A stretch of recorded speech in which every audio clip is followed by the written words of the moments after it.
अस्सलाम वालेकुम नाज़रीन। आज हम वर्ब्स इन पास्ट टेंस में कुछ वर्ब्स हैं जिनको पास्ट टेंस में क्या क्या फॉर्म बनती है वो देखते हैं।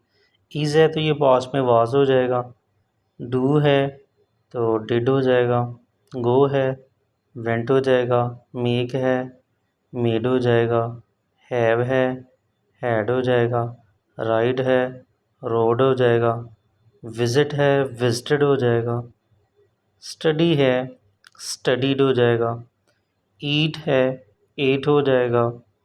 सी सॉ में बदल जाएगा, पास्ट में जाएगा तो। स्विम स्वैम पास्ट फॉर्म हो गई उसकी। आर और ये इसकी पास्ट फॉर्म वर हो जाएगी। तो बेसिकली वर्ब जो हैं ये एक्शन वर्ड्स होते हैं। किसी भी किस्म का कोई एक्शन जो हम करते हैं उनको हम वर्ब बोलते हैं।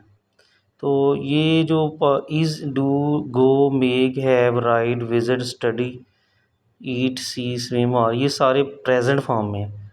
तो पास्ट में was did went made had rode visited study ate saw swam और वर में चेंज हो गए। लाइक करें, सब्सक्राइब करें, शेयर करें, बेल आइकन को प्रेस करें और कमेंट करें। शुक्रिया।